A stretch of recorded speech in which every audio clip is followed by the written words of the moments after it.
Desculpem. Muito boa noite a todos. Privilégio estar com o senhor.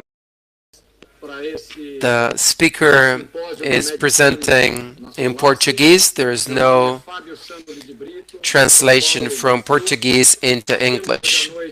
Simpósio extremamente interessante, que vai tratar de um dos temas mais atuais e desafiadores que nós temos enfrentados com o implante transcatéter de válvula aórtica, que é justamente o acesso coronário. Nós hoje vamos tratar das dificuldades, das formas de manusear, o alinhamento das cúspides, os catéteres, melhores catéteres para acessar as coronárias depois da TAV, síndrome coronariana aguda após o implante transcatéter de válvula aórtica, de tal forma que nós esperamos que hoje à noite, nesse simpósio, nós possamos esclarecer muitas das dúvidas dos senhores e discutir os aspectos mais importantes relacionados a esse novo desafio. Eu, hoje à noite, tenho o privilégio de contar com colegas muito experientes no implante transcatéter de válvula aórtica, convidados pela MEDTRONIC para participar conosco desse evento. Nós teremos uma palestra do Dr. Oscar Millan, do México, mostrando como resolver o problema do acesso coronário após TAV. Depois nós teremos a oportunidade de discutir dois casos muito interessantes. O primeiro apresentado pelo Dr. Henrique Ribeiro, de São Paulo, aqui do Brasil, e o outro do Dr. Matías, de Buenos Aires, da Argentina. Depois nós teremos colegas debatedores que vão participar conosco para aprimorar e engrandecer a discussão. Dr. Luiz Gutiérrez, da Costa Rica, Dr. Pablo, da Colômbia, Pablo Charry, e a doutora Carla Agatiello, também da Argentina. De tal forma que eu tenho certeza que será um grande evento com muito conteúdo e muita educação para todos nós. Eu tenho a agradecer à MEDTRONIC pela oportunidade, Dr. Juan Gaspar, que está conosco também, e passo de imediato, então, a palavra ao Dr. Oscar, para que ele possa nos fazer essa palestra nos próximos 15 a 20 minutos. O Dr. Oscar, então, vai nos falar sobre como resolver essa questão do acesso coronariano após o implante transcatéter. So the first talk is on resolving coronary access after TAVR implantation. Thank you, Fabio. I'd like to thank you for the invitation for this symposium. I was asked to speak about ways to solve coronary access after TAVR. I have the honor to share this symposium with a lot of friends. To start with, TAVR patients, I mean, there's a need for progression or a reintervention. Almost 20% of patients will return to the cath lab for any cause, for either a diagnosis, or 12%, 15% a coronary intervention. So this is the reason why this topic is so important for TAVR. The valve degeneration, or TAVI over TAVI, or has a relationship with reintervention for coronary obstructions. Coronary access after TAVI can be difficult. There are methods or techniques that will help us simplify And probably a lot of the interventional cardiologists that are not familiarized with TAVR and the specific characteristics of the valve to be implanted could actually face these difficulties. So it's very important to know the anatomy of the aortic root, to be aware of the barriers, and part of these barriers are, for example, the native aortic valve, and the transcatheter valves have a support system, and this can actually interfere, dispose with the commissures. So it's important to understand the anatomical scenario, and as we can see here, we'll not go into detail, but it's important to be aware of all of the anatomical considerations about the virtual annulus, the coronary implantations, the SDJ ratio, the outflow tract, because there would be many factors that could actually have an impact on coronary access when the valves are implanted. On this slide, we can see the self-expandable valve Evolute. We need to know exactly what can interact and interfere with the anatomy that can actually lead to some difficulty when accessing coronaries. It's also important to be aware of the different diameters, inflow, waist diameter, outflow diameter, the commissural distance to the waist, and particularly in this area, which is the waist of the valve, to know that based on the valve diameter 23, 26, and 29, there will be a distance in diameter that is very important for coronary access. Likewise, when we are aligned with the coronary ostiums, the red dot will represent the place where the coronary ostium will be located, and these red crosses will represent the possible entry points to selectively cannulate the coronary ostiums. When we achieve an appropriate alignment, then we can have a proper coronary access. If this commissural alignment is not achieved, then it will be very challenging, and it could be actually very complex to selectively access coronary ostiums. Each of these points will represent the takeoff of each artery, 10, 14, 18, and the crosses with the interfere of the commissures will represent the different access points. So when we're facing a post that is aligned in front of the coronary ostium, will represent a risk. These are the factors to be considered for proper coronary access. These two boxes, that is a THV commissural alignment, so that commissural alignment is one of the defining factors, and for this, anatomical models and CT reconstructions will see that these are the potential risk or interference to selectively cannulate a coronary. First, the strut ratio, the interference, as I said before, of commissures, and the interference of the skirt that will actually have an impact in green, yellow, and red.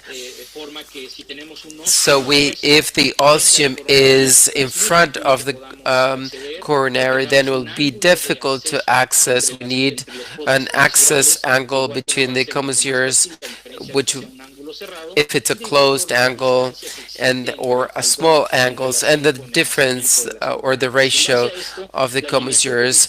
So commissural alignment could be very important for future valve reinterventions, either coronary or aortic after TAVR. And also when a bioprocesses degenerates, regardless of the technique used, either basilica or if you leave the commissural post in front, then the benefit or result is not achieved. I mean, having an optimal coronary access. One of the studies that has actually supported commissural alignment is called the Aligned TAVR, led by Dr. Gilbert. They have included 828 patients in 3 platforms, Sapien, Evolute, and Accurate Neo. This is the rationale, which is to start with a projection or an alignment that is ecoplanar. So you see a complete alignment in a single plane. The basal and to be able to deploy the valve with CTAP commissure towards the internal curvature will be translated into an appropriate axis. We can see on the left here, the left coronary will be opposed to the struts in order to directly access the right and left coronaries. Each of these points are the solid points. The yellow points will represent the commissural posts, and the green and red will represent the coronary ostiums. Regardless of the studies, what we found is that when the crippling is performed, either clockwise, 12, 3, 6, and 9 o'clock, no statistically significant difference is found. But the greatest benefit of all in this system is to be able to identify the markers of the THV, which has a sort of a flip here, which looks like a C. It's like a C marker. So we want to avoid is to have it in front. This C tab is 98 degrees with a head marker. The head marker is radiopac. We can see it in the delivery system of the THV, which will be the marker in order to align and achieve a commissural alignment when we begin to deploy the THV. When we place the C-tab in the internal curvature or in the center, then we can orient, we achieve a 90% orientation, and so we want to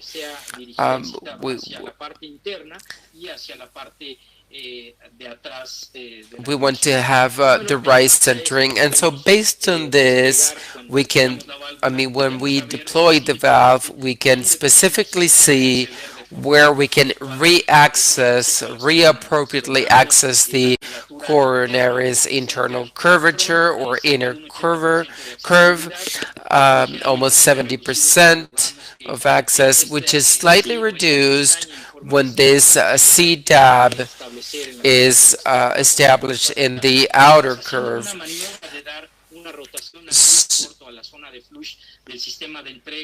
So you can see here how we can orient the inner curve or the center back curve 66% and achieve perfect match close to 16%. And the only way to do this is to orient the flashboard 3 o'clock in order to make the head marker in the outer curve and to achieve or to maintain the C-tab towards the outer curve and the cusp overlap view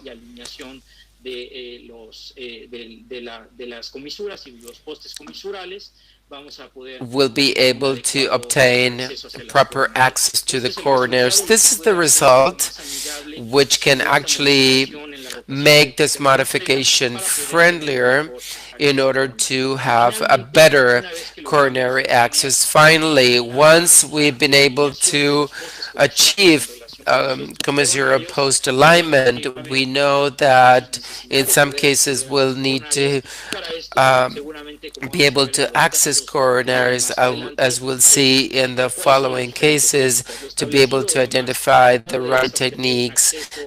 So we want to have a 6 French access, femorally or radially. We want to have an initial injection, non-selective, in order to use a J-wire to introduce these diamonds,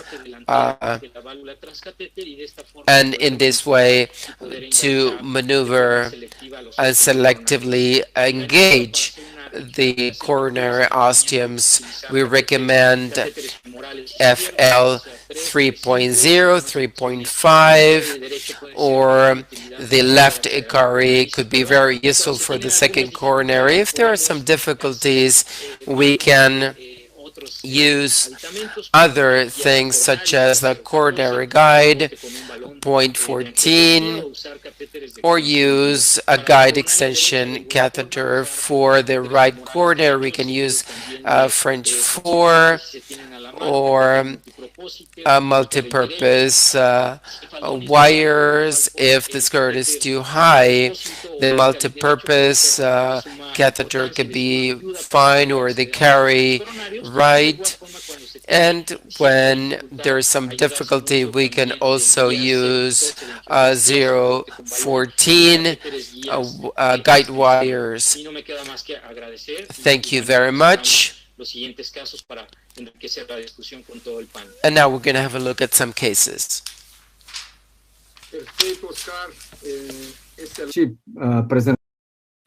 Cobrir os aspectos mais importantes, e eu creio que nós vamos aproveitar essa sua palestra, essa sua charla, para a discussão dos casos. Creio que nós podemos, então, passar ao primeiro caso. O primeiro caso vai ser apresentado pelo Dr. Henrique Ribeiro.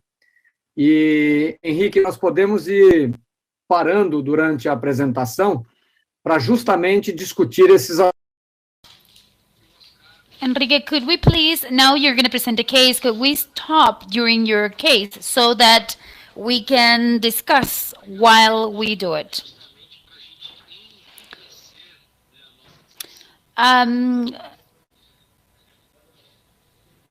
This speaker will present in Portuguese. So there is no interpretation. MEDTRONIC por la invitación, y de hecho Oscar hizo un muy buen trabajo de explicar un poco el racional por trás de eso, y seguramente este tema va a ser muy predominante en los próximos años.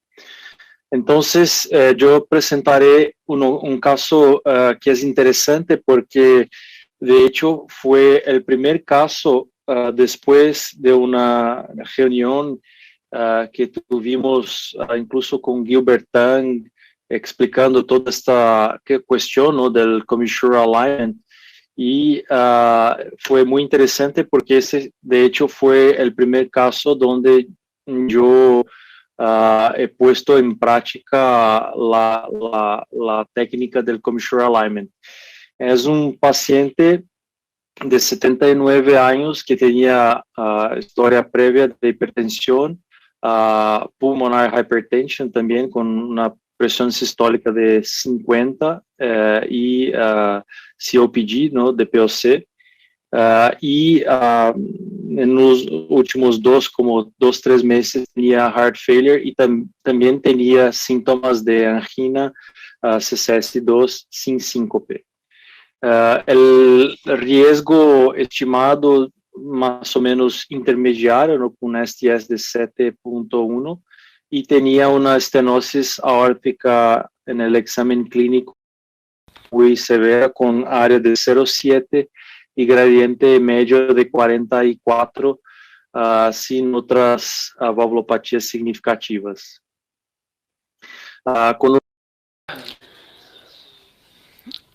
With TAVR, I did a CTA, and the SOV of about 30 millimeters. The coronary ostiums were pretty good, 16, 15, and the height of the Valsalva sinuses.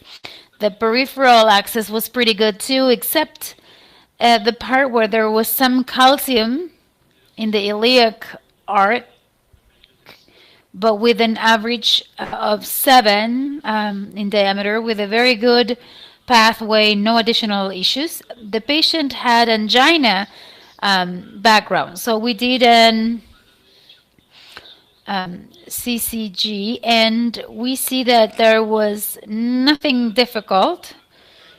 And in the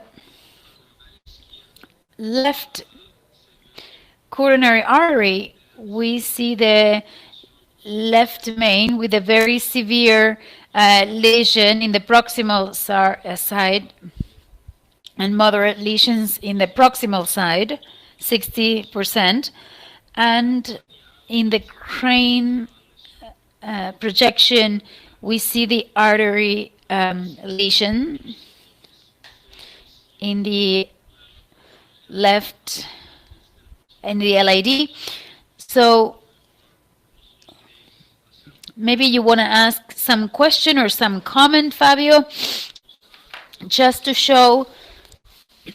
We put an Onyx 3.538 before the tavern. There was a distal lesion, but without severe obstruction. I don't know if there is any comment or anything you'd like to say. This is a good moment maybe to start and begin discussions.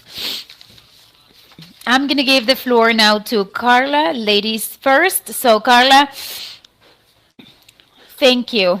I think it's a very interesting, this point is very interesting to define who go to tavern and at the same time catheter, using a catheter, same session when we find this, who do a stage, so first coronary and then PCI, and maybe later to do tavern. I particularly do staged. If I find this, I defer the TAVR and I minimize the kidneys dysfunction. I would like to know what you think about it. What do you think, Pablo, about the moment to do angioplasty and TAVR? Do we have to do it before, during, or after? Well, in my experience, we try to do that before or even the same day of the procedure if it's a type 1 lesion where we don't see lots of difficulties. But when they are complex cases with bifurcations or main lesions, then we try to do it staged. The coronary procedure first and then TAVR. But without a doubt, these are very risky patients, because in a procedure you may have problems. Right. Luis, what about you? What do you think? Thanks, Fabio. I agree with what my colleagues say. I think that we should first we should treat the proximal and main vessels, and then second, I think it's better to do it staged in order to prevent complications and to prevent complications regarding of choking or other complications that can happen during the procedure. And in my current practice, the complex coronary procedures such as main, left main, equivalent left main, or other complex, first I do TAVR, and then in the second procedure, I do the coronary stage, especially in a patient that has no angina. But if there is angina, if there is a benefit to treat the coronary before, and there are no symptoms or they are related to the valve, we treat the valve and see the evolution of the patient in the future.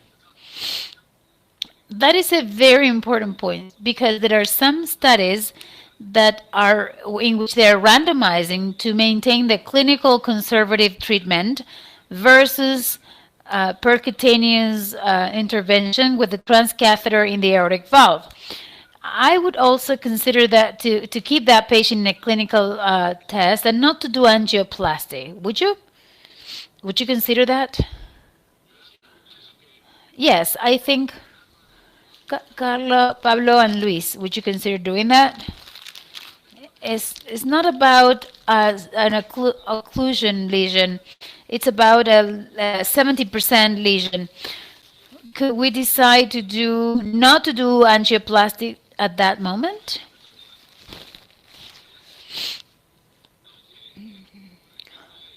Regarding that, the activation trial, the one that evaluated coronary lesion at 70% TAVI versus clinical treatment, excluded patients that had type 3, 4 angina.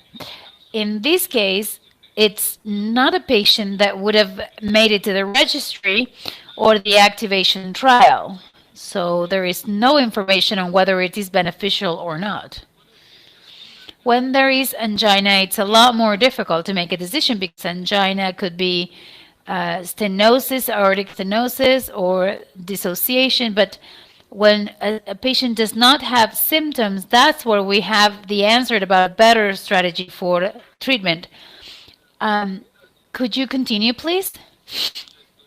All right. The decision for treatment was a bifurcation with a diagonal branch that was pretty big. The contrast and minimizing the kidney dysfunction is something that we have waited to do it before. So that's when I planned the TAVI procedure. Conscious sedation, Evolut R29 is the one we used. There, in that case, I think we would have done a TAVI without predilation, but in those moments I decided to do one with a 20 millimeter balloon and a commissural alignment.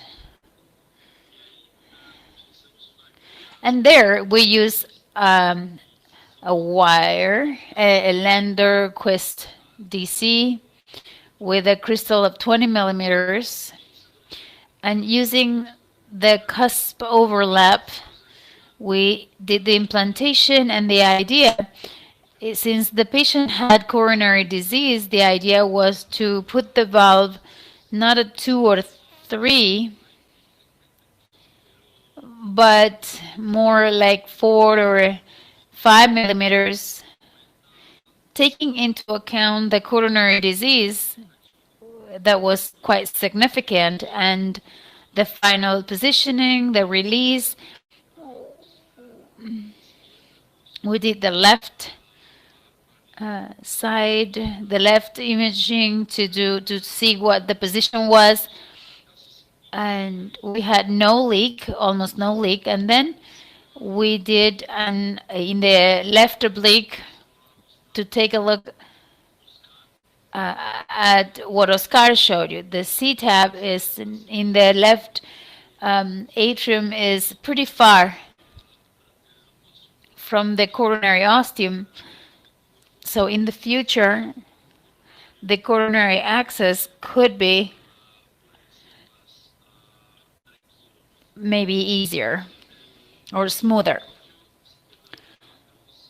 So no leak, mean gradient 4, and the patient was discharged after 48 hours with a normal EKG, and in the follow-up after 30 days, he was still without symptoms. But after 2 months, maybe 3 months after the initial implantation, the patient was readmitted with chest pain, very typical of an increase in troponin, and he had an alteration. I don't have the EKG, but he had an alteration in the lateral wall, and that's when we went to CCG.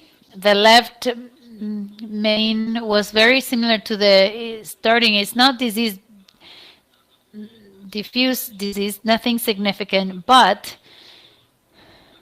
in the left main, when we see the stent in the DA is pretty good, but then there is this lesion in the marginal branch that was maybe 60–70% before the TAVI procedure, but clearly we see that it's worse. Then with a JL 3.5 catheter, we were able to have the femoral radial access. In general, we had a good experience with the JL 3.5. We did a predilation and we put a 2.5 stent, 2.518 with very good results. And with this patient, we already have a 1-year follow-up. He's still asymptomatic and functional. Excellent, Ricky. A great case showing that for those patients with coronary disease, it's key to preserve the coronary access for the future. It was just a few months after the procedure, and in the literature, there are some publications that around 5% of the patients after the transcatheter implantation, the first year, they need to have a coronary intervention due to severe coronary disease. And so it's very well shown. Something important that we have to consider here, and I'd like to have the opinion of the other panelists. The commissural alignment helps us a lot so that the coronary access is facilitated.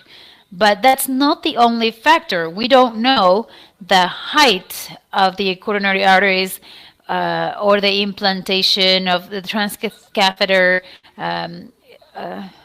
implantation, the height of the prosthesis. All those are the factors that contribute to the coronary access. It's multifactorial because we can think that but by only doing commissural alignment, we have access to all the coronary arteries. And Carla, in a case like this, when the coronary accesses are rather high, about 15 millimeters, as Henrique showed us, do you have any concern when it comes to accessing to preserve the coronary access? Because Henrique showed that he implanted the prosthesis a little lower, at about 4 or 5 millimeters lower, and not at 2 millimeters. What do you think? I think that today, even though we're talking about re-access, the first thing that concerns us all after TAVI is that we don't have to put a pacemaker. So the trend now is to always go higher than this. For me, this is a low implantation for what I do now. Of course, 15 millimeters of coronary height, we are all right with that in a very high implant. So in this case, really, the valve height would, I would have been worried for the conduction process. And of course, the reorient and recurse this coronary, in a coronary patient, this is key. And I wanted to ask Henrique, I see that you have the wire that is in the circumflex, and you have a rope. So the guide catheter is usual. I mean, is that usual for you? If there is more tortuosity, what do you do? Does the choice of the guide wire, do you make a different choice? Really good question. In fact, the patient had a little bit of tortuosity in the coronary artery. I already had cases in which I have used GuideLiner, Guidezilla to place the catheter and to have more support, but in general, I use BMW or standard wires, as in this case, and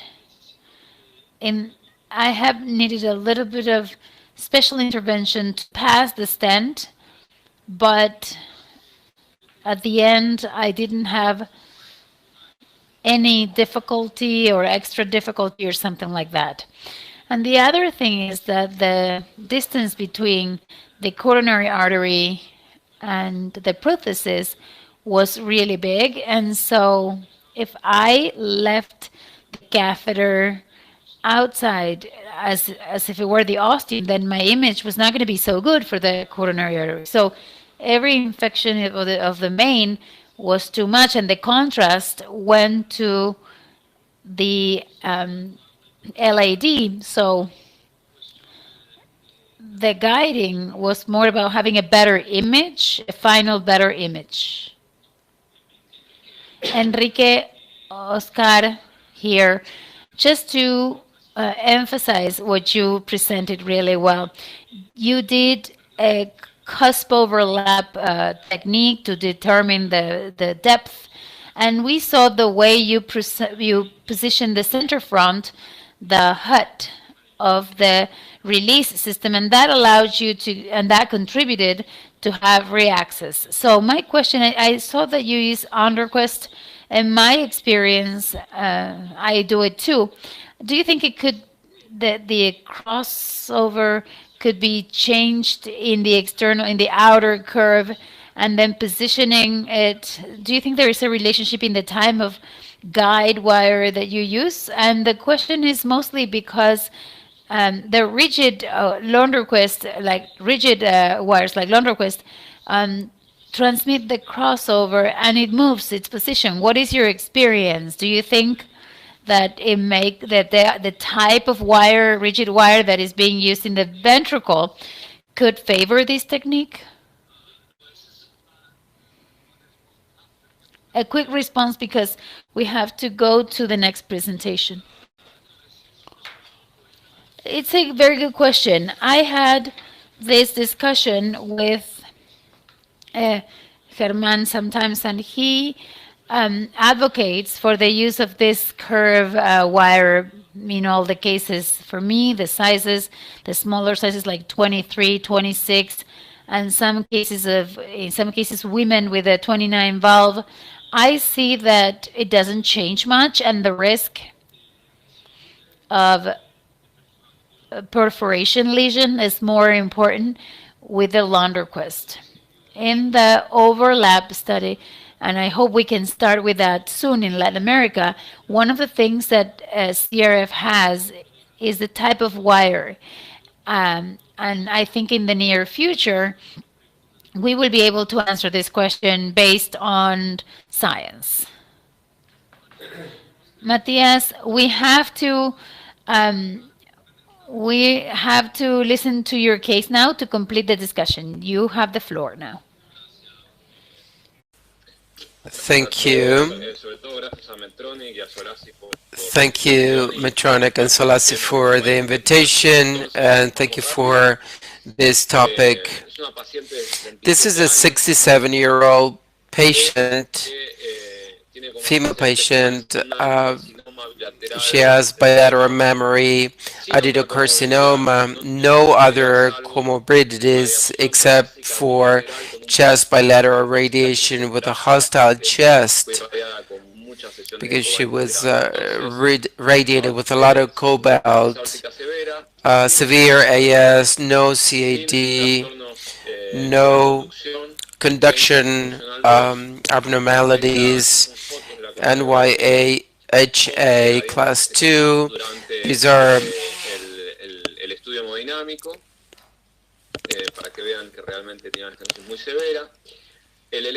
this is the electrocardiogram, no conduction abnormalities or distortions, and over here you can see a peak gradient.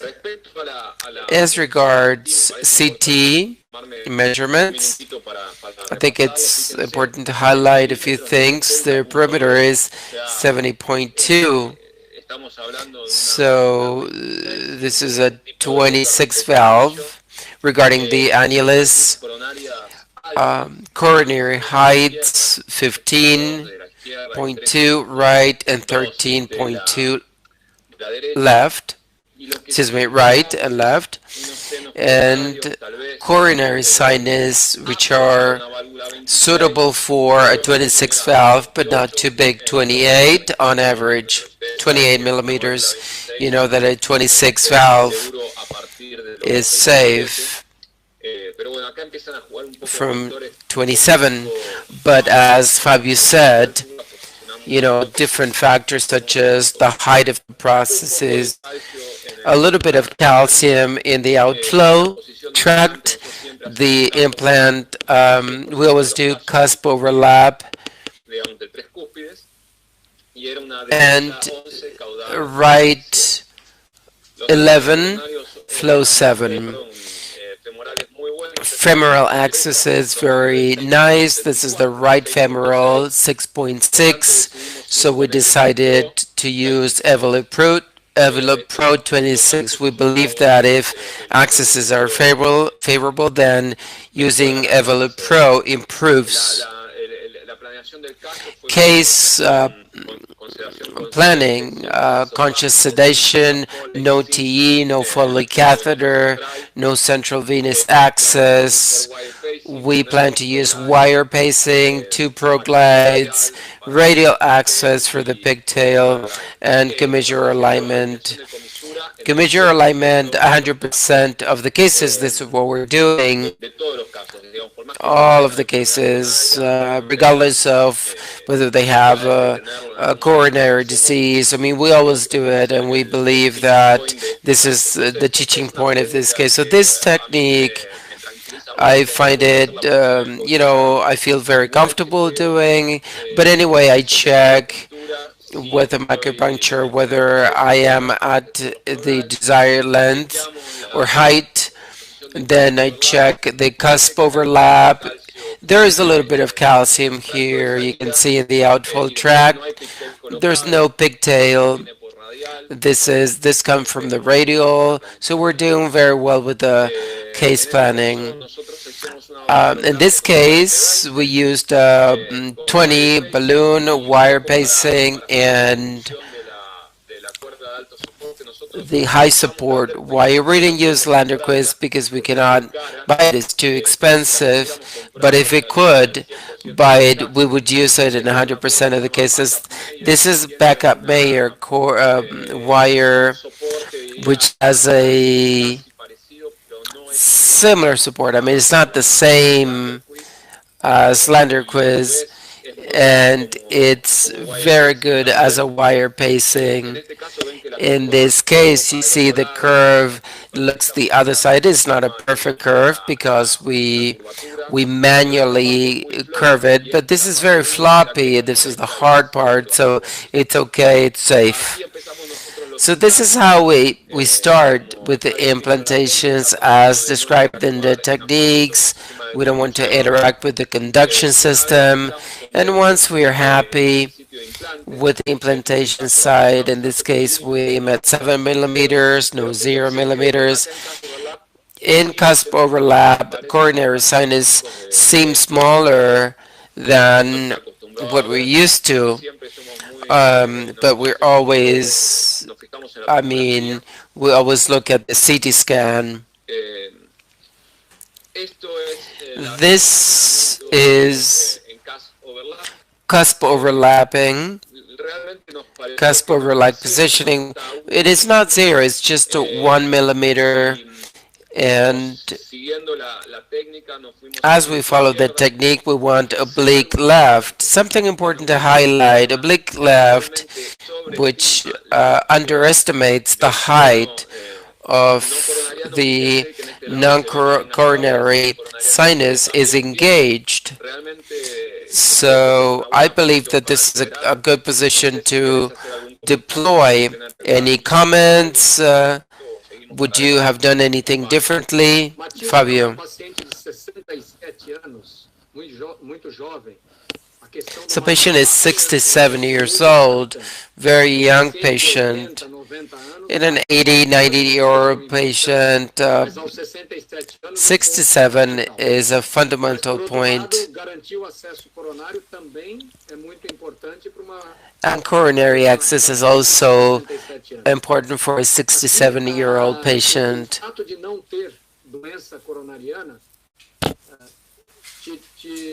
Permitiu ou te deixou mais livre para implantar essa válvula mais alta, mais shallow, ou você não leva isso em consideração? We took that into consideration. We thought that, the biggest problem we had to avoid here was, as you say, the left branch blockage due to the age of the patient, because and the coronary height, we thought the word high coronary sinus were quite acceptable, so we were not so much concerned about the coronary access, but we did do coronary commissural alignment. So if we get commissural alignment, then if you go very high, as you say, it's an important factor to involve future access. It's a trade-off, basically. Let's continue. So we decided to deploy the valve, the prosthesis in that direction. It's a very slowly, it's released or deployed very slowly, 30 seconds. And this is the initial check of the deployment with a lot of leak. This is a central leak. And the end of the procedure was perfect, no gradient and zero. It's something very, it's gratifying to see these kind of results in a young patient, good hemodynamics. E a perfusão das coronárias não parece muito boa nessa última injeção. Sí, a nosotros no nos llamó la atención. Honestly, I was getting ready to close the probe lights, but suddenly pressure collapsed and there was an AV block, a sudden AV block. So every time this happens to me, I remember the first case of occlusion, which was this. I always have it.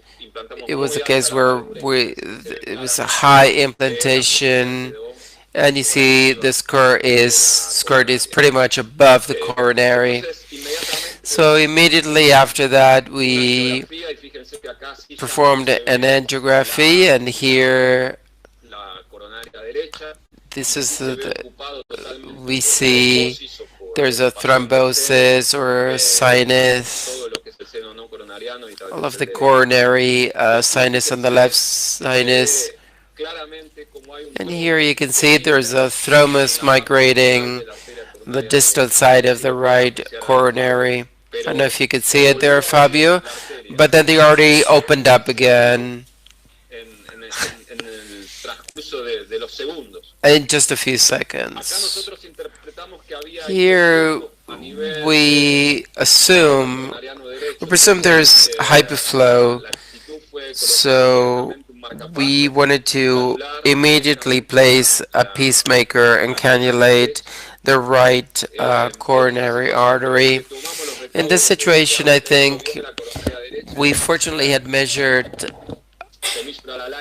the commissural alignment. If not, this would have been very difficult. And we used a guide wire, and in these kind of cases, I don't leave them open.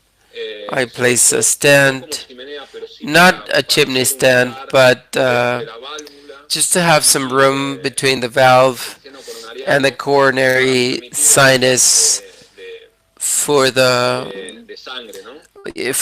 blood flow, because there was pressure dumping in the coronary ostium, and with the stent in place, it looked very nice. Then we checked the left coronary arteries. You could see the commissural alignment, and this is how we completed the case.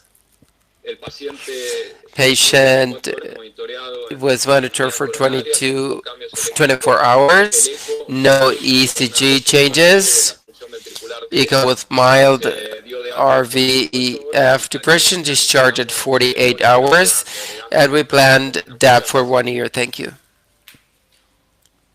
Caso espetacular, Matías. Excelente. Uma situação desesperadora, porque ventricular total, e muito bom que houve a recanalização espontânea da artéria e se tornou uma situação não tão emergencial de tratamento.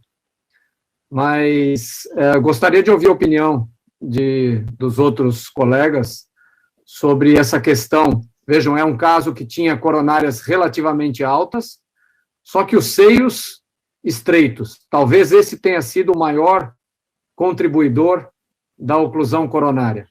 Como eu comentei anteriormente, essa questão é multifatorial e o planejamento é cada vez mais importante para que a gente possa antecipar esses problemas, certo, Matías? Sí, creo que I think that if I had to do the case again, because the question is, what would I do differently in my next case? Yes, a lower implant maybe? I don't know if I would do a lower implant, because if he has a pacemaker, that wouldn't be good either. Perhaps I would protect the coronary artery directly, but maybe a little lower, yes, a little bit lower, yeah. But it's, we're there. Retrospectively, it's easier, right? I mean, with Monday's paper, everything looks easier. What's your opinion, Oscar, for a case like this? With very narrow sinuses, could we have a valve implantation a little lower? Yes, going back to Matías' comment anyways, I would have done a little lower implant. I think evidence tells us that even though you implant higher, the importance of a commissural alignment is to have the access to the coronary.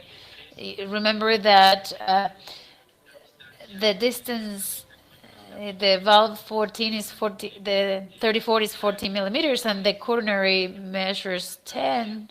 We know that we're not going to implant at 0. We have to go 3 or 4 below to gain depth, and that way have a better access towards the coronary artery. But I think here the most important aspect of the thrombotic occlusion is to have this very narrow sinuses that contributed to the occlusion, to protect the coronary artery and to do something something conventional, neither too high nor too slow, like Matías did it, and the final outcome to rescue the patient. Carla, would you like to say something? Yes, I think it's very important, what Matías showed, not to trust the coronary height. We focus on that, and in the pacemaker, what I would have done differently in this case, I would have done the same coronary height, but maybe I would have done my valvuloplasty. Sometimes we skip that, is to do an angiogram first, a shot, to see how the leaflet moves in that small sinus, and that would have been the moment in which I would have decided if I put the string to the coronary before I implant the valve. But I would have done it at the same height, I think. Okay, next comment, Pablo.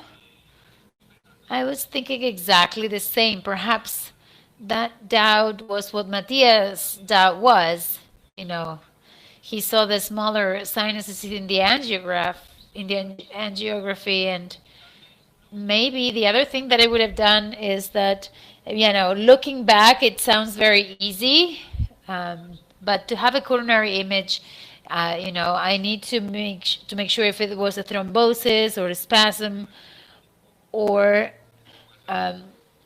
if we have to make the decision. So if you're going to do chimney, then how are you going to cannulate that? What about your comment, Luis? Thank you. I think that most of the colleagues have said the same. I think that we can implant maybe deeper is very important.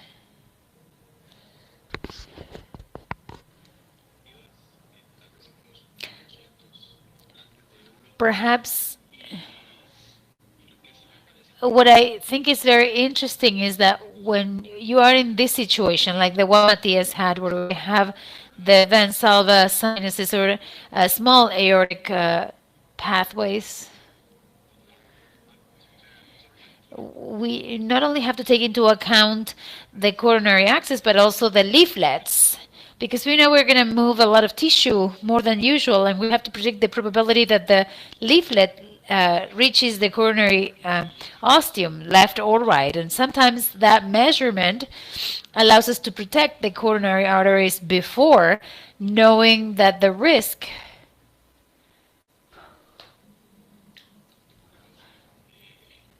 is a lot bigger. So if you allow me, due to the time restraints, we have arrived to the 1 hour of symposium, very fruitful symposium, excellent. And here we discussed the topic of the most relevant ones related to transcatheter implantation of aortic valve. So for us, it's very important to see those cases, as Matías and Henrique showed us, several points that were very important. We will continue now waiting for MEDTRONIC to work for us, to involve us in more technological advances that allow us to have a coronary access that is easier, more predictable also. But anyways, I'd like to thank once again to MEDTRONIC for allowing us to be with us, for being with us tonight. All the colleagues for the excellent presentations, Oscar, Enrique, and Matías. Carla, thank you. Luis, Pablo, thanks for the great comments. And good night, everybody. Thanks a lot. See you next symposium. Bye-bye. Buenas noches. Chao, gracias.